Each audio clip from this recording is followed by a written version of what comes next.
الحمد للہ رب العالمین والصلاة والسلام علی سید المرسلین اما بعد فاعوذ باللہ من الشیطان الرجیم بسم اللہ الرحمن الرحیم۔ محترم ناظرین اور سامعین، السلام علیکم ورحمۃ اللہ وبرکاتہ۔ یہ بہت بڑی سعادت کی بات ہے کہ مالک لم یزل جنہیں چنتا ہے انہیں حج کی سعادت عطا فرماتا ہے۔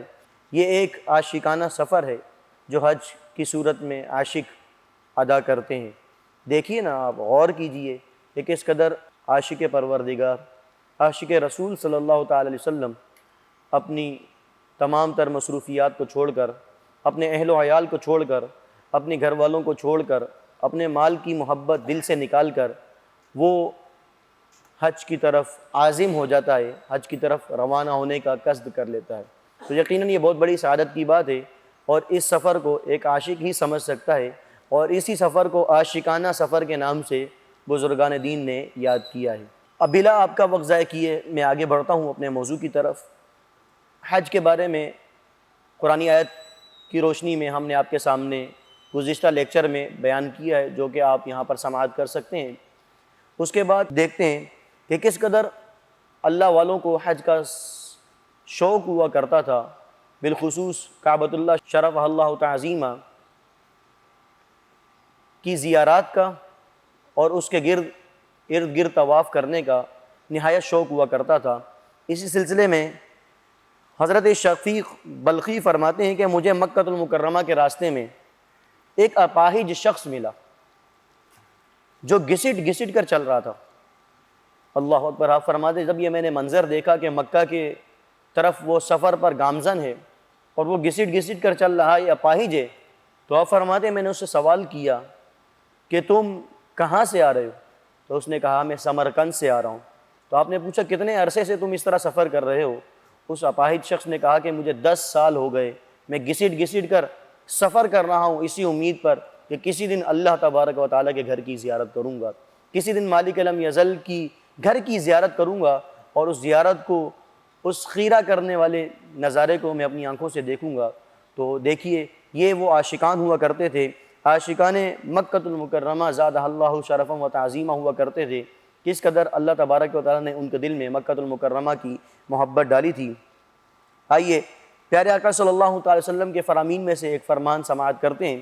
حضور علیہ الصلوۃ والسلام نے ارشاد فرمایا، جس نے اللہ تبارک و تعالیٰ کی رضا کے لیے حج کیا، بڑی اہم ترین بات ہے، جس نے اللہ تبارک و تعالیٰ کی رضا کے لیے حج کیا اور اس میں کوئی فحش گوئی، فحش کلام نہ کیا، فحش بات نہ کی، نہ فحش دیکھا نہ فحش سنا، تو جب وہ لوٹ کر آتا ہے تو وہ اس طرح ہوتا ہے جس طرح ماں کے پیٹ سے آج ہی پیدا ہوا، یعنی اس کے گناہ اللہ تبارک و تعالیٰ معاف فرما دیتا ہے۔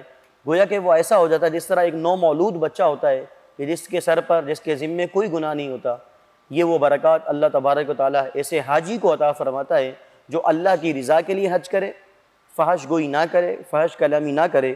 تو گویا کہ وہ ایسا ہے جیسا ہے آج کے دن ہی وہ اپنی والدہ کے پیٹ سے باہر آیا ہے۔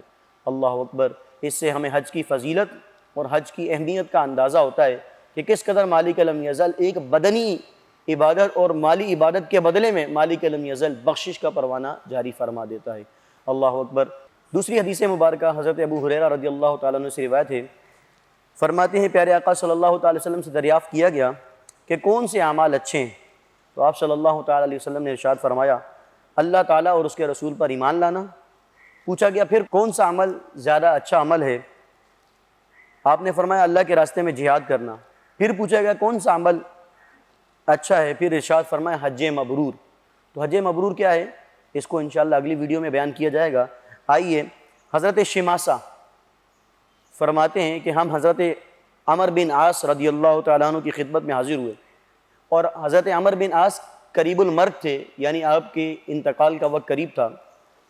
تو کہتے ہیں وہ کافی دیر تک روتے رہے، اور کافی دیر رونے کے بعد انہوں نے اپنا منہ جو تھا وہ دیوار کی طرف گھما دیا۔ تو اس پر ان کے صاحبزادوں نے ان سے چند سوالات کیے، پھر انہوں نے اپنے قبول اسلام کا واقعہ سنایا۔ کہتے ہیں کہ جب میں اسلام قبول کرنے کے لیے حضور علیہ الصلوۃ والسلام کے پاس آیا اور میں نے کہا اے اللہ کے نبی، میں آپ ہاتھ پھیلائیں، میں آپ کے ہاتھ پر بیعت کرنا چاہتا ہوں، اسلام کو قبول کرنا چاہتا ہوں۔ تو حضرت عمر بن عاص فرماتے ہیں کہ حضور علیہ الصلوۃ والسلام نے اپنا ہاتھ پھیلایا تو میں نے بھی اپنا ہاتھ پھیلانے کے لیے آگے بڑھایا اور میں نے ہاتھ کھینچ لیا۔ فرماتے ہیں میں نے حضور علیہ الصلوۃ والسلام سے کہا یا رسول اللہ صلی اللہ علیہ وسلم میں ایمان تو لے آؤں، میں کلمہ تو پڑھ لوں، پر میری ایک شرط ہے۔ حضور علیہ الصلوۃ والسلام نے پوچھا کہ کیا شرط ہے؟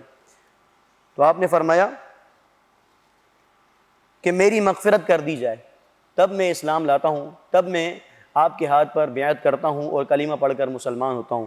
اس پر پیارے آقا صلی اللہ تعالی وسلم نے ارشاد فرمایا 3 چیزیں ایسی ہیں جو انسان کے گناہوں کو مٹا دیتی ہیں، 3 چیزیں ایسی ہیں جو انسان کے برے اعمال کو ختم کر دیتی ہیں۔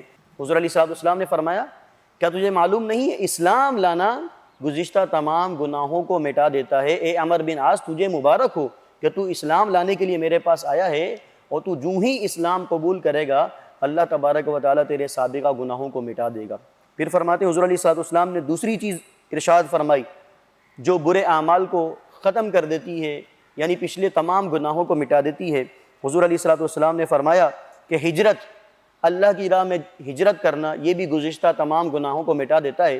اور تیسری چیز جو میرا اور آج کا آپ کا ہم سارے سامعین کا ٹاپک ہے، حضور علیہ الصلوۃ والسلام نے فرمایا کہ حج، اللہ تبارک و تعالیٰ کی رضا کے لیے حج کرنا، یہ پچھلے تمام گناہوں کو مٹا دیتا ہے۔ تو آج ہم نے سیکھا کہ 3 چیزیں ایسی ہیں جو گزشتہ تمام پچھلے گناہوں کو مٹاتی ہیں، ان میں ایک حج مقبول بھی ہے، یعنی حج ہے، اللہ تبارک و تعالیٰ کے گھر کی زیارت کرنا ہے۔ مالک لم یزل ہم سبھی کو وہ زیارت نصیب فرمائے۔ انشاءاللہ نیکسٹ ویڈیو میں آپ جان سکیں گے حج مبرور کسے کہتے ہیں، اور حج اگر فرض ہے اور نہ کیا جائے تو اس کے کیا نقصانات ہیں۔ اللہ تبارک تعالیٰ ہم سبھی کو عمل کی توفیق عطا فرمائے۔ آمین بجاہ نبی الامین صلی اللہ تعالیٰ علیہ وسلم۔